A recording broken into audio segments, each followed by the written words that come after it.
We have two more talks before going to the panel discussions. The next talk, which is entitled Envisioned Future Thermal, will be given by Angela Krenn, Principal Technologist for Thermal. Ironically, I asked her for a special fact, and she can't be here, but she likes to travel. So that's hers. Okay, if we can get Angela up, that would be great. Thank you.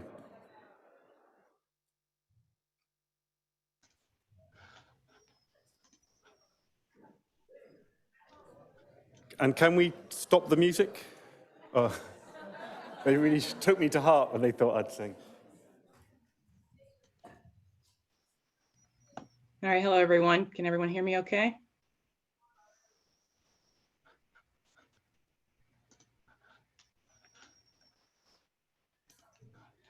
Okay, so I'm Angela Krenn, the Thermal Principal Technologist for STMD. Today I'll be briefing you on the Envisioned Future priorities for thermal management systems. So we can go to the next slide.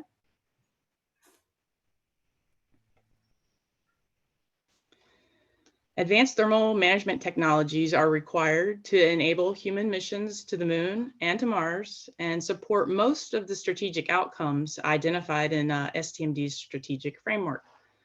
For example, thermal technologies support nuclear transportation systems, cryogenic fluid management, entry, descent, landing systems, and more. However, the focus of this package is only on the development of thermal technologies that enable survival in extreme surface environments. Thermal developments primarily supporting other strategic outcomes are covered in other packages.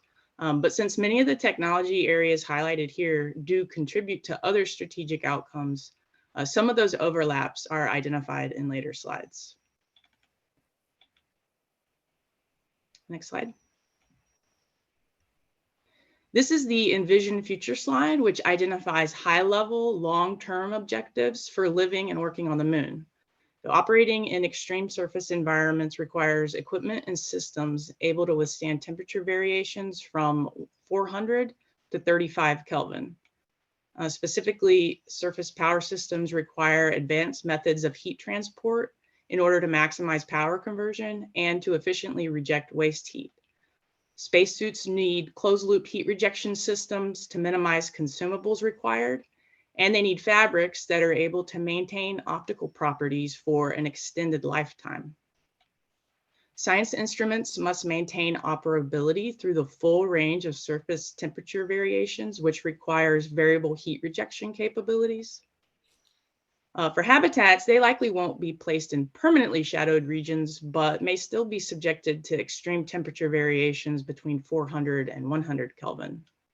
Mobile habitats require contamination-insensitive evaporators and sublimators. Traditional condensing heat exchangers need some technology advancements in order to achieve an extended life. And then efficient, non-toxic, single-loop temperature control of crew quarters is very much desired. In order to maintain nutritional values, long-term cold food storage is also needed. Mechanisms are required for excavation and construction equipment, among other things. These mechanisms must be capable of continuous operation in temperatures down to 35 Kelvin. And then ISRU production of commodities also requires advanced thermal management technologies to aid in things like water sublimation, commodity capture, liquefaction and storage, and then commodity management during surface transfers. Next slide. So breaking those high-level, long-term capability objectives down into required component-level developments brings us to this list.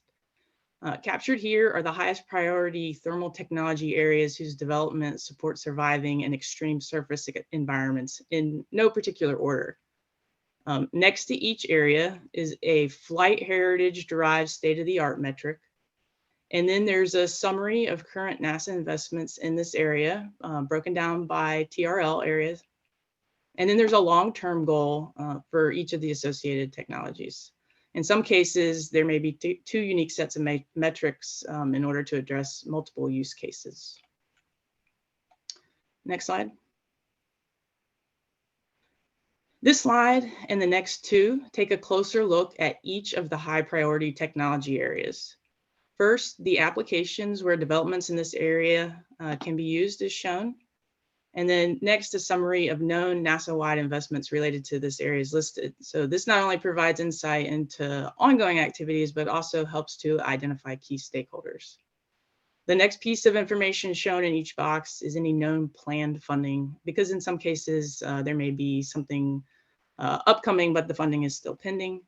And then last, there are specific recommendations associated with each one of the technology areas.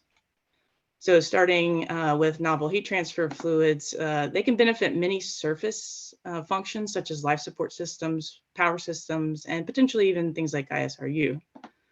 While there is academic and foreign work actively developing new fluids, there is currently no NASA funding supporting this area. In life support applications, non-toxic single loop fluid systems may be enabled.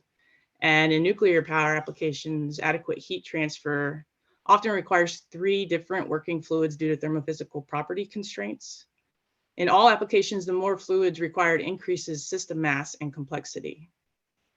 Solid state solutions are also worth pursuing. Foreign companies have demonstrated initial success using the elastic caloric properties of shape memory alloys to eliminate refrigerants in some food cooling systems.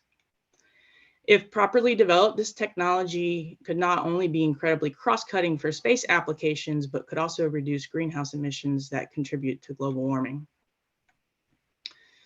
All right, so next is dust. Dust has the potential to severely impact the effectiveness of heat rejection systems.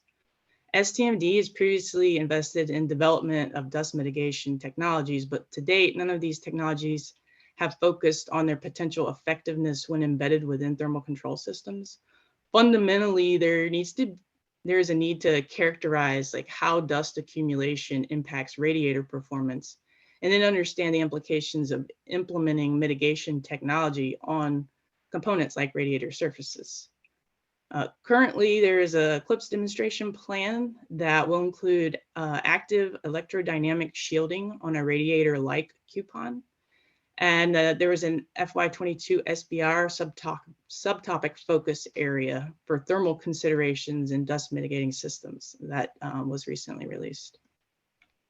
These efforts and most other prior efforts relate to dust specifically focused on lunar dust, but as NASA looks towards Mars, consideration should also be given to the different dust environment there. Advanced radiators can benefit not only surface applications, but also small sats and planetary missions.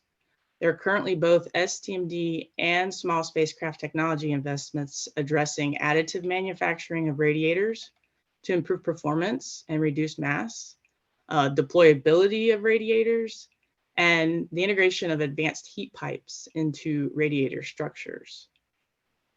An early stage innovations topic for advanced heat rejection technologies for spaceflight radiators awarded 2 projects last year, and a new ESI topic titled Development of Materials and Manufacturing Processes for High Temperature Radiators was just released. Other ongoing work focusing on surface radiators is embedded within the surface power portfolio. In general, radiator advancements could benefit greatly from increased collaboration with materials developments.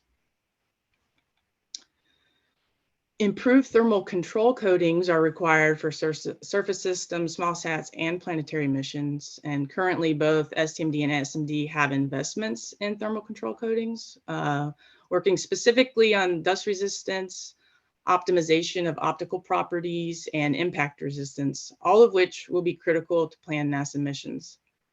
Additionally, investments are needed for high temperature applications, long life extension, and then integrated solutions. So again, thermal control coating advancement could benefit from collaboration with the materials development. Next slide. Freeze tolerant components could improve thermal performance in surface systems, small sats, and planetary missions by allowing for multi-phase flow and enabling start-stop cycling for variable environments, thus creating more robust systems. STMD and SMD currently have investments related to advanced manufacturing of freeze-tolerant components and looking at multi-phase flow. So we need to continue executing on these investments and then advance them from the low to high TRL while increasing collaboration with materials developments. Advanced modeling techniques can benefit all thermal management applications, but current investments are extremely limited. STMD does have one project focused on modeling human thermal loads in human systems. So new developments addressing integrated thermal loads on surfaces, integrated structural thermal modeling, and things like AI and machine learning modeling techniques are really needed. Integration of thermal elements into structural components could also benefit all thermal management applications. Currently, STMD and the Aeronautics Research Mission Directorate are invested in additive manufacturing techniques and structural aerogels that may potentially address this area. Additionally, a FY22 SBIR subtopic focus area addressing thermal topology optimization of thermal control systems was released. Work like this will seed new ideas and advance existing developments, including self-sensing and self-healing technologies. So since ARMD has also demonstrated interest in this area, we're working to collaborate with them. Advanced heat exchangers are perhaps the most cross-cutting of all the technology areas. We've got investments from STMD, SMD, what was HEO, and ARMD. They all have investments in this area. So the projects that are in work primarily address the use of advanced manufacturing and novel fluid control. We need to continue executing on these projects and drive the potential solutions towards a flight-ready state. And then in addition, we need to work up some new starts related to enabling closed loop systems for EVA. Next slide. Advanced heat pipes can benefit surface applications, small sats, aerospace applications, and planetary missions. Current STMD, SMD, and SST investments address things like hybrid heat pipes, oscillating heat pipes, and variable conductance heat pipes, while leveraging advanced manufacturing techniques. So continue executing on these advancements with a push towards tech demo is what we need to do here, along with a continuous seeding of new ideas and working towards miniaturization. Variable heat rejection technology is key to both surface survival and future planetary missions.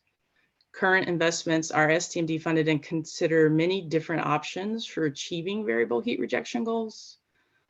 Variable emissivity skins, thermal switches, supplemental heat rejection, variable view factor radiators, multi-phase flow, advanced insulation, and then integration of several of these into integrated techniques. These are all in development. So we need to really continue executing on these investments and pushing them towards tech demo. Cold tolerant mechanisms can benefit surface applications and planetary missions. STMD and SMD both have current investments in magnetic gears, phase change lubricants, and bulk metallic glass gears. So similar to variable heat rejection, we need to continue executing and push towards tech demo. Advanced cooling for electronics can benefit surface systems, small sats, aerospace applications, and planetary missions. Current investments focus on advancing cold plates, textured cooling loops, electrohydrodynamic control, and microgap coolers. So we need to, again, continue executing and push towards tech demo. Next slide. For the plan development approach, all of the information on the previous slides is taken into account, and this table provides a high-level summary of the recommendations for each area in priority order. For context, everything in this package is high priority, but the items at the top of this list are currently receiving minimal attention, while the things at the bottom are making good progress, and the main priority there is just to keep advancing them. Next slide. In conclusion, focus on novel fluid developments and dust tolerances needed, with additional work on radiators and radiator coatings required to achieve surface goals. Integration of advanced component level technologies into system level solutions with flight demonstrations is the next critical step to buying down risks for infusion into flight programs. And as with most areas, a continuous seeding of new ideas with low TRL work is needed to enhance planned architectures and then eventually lead to the enabling of future architectures. And then the last slide is simply a list of acronyms. So that's really all I have for you today. Thank you very much for your time.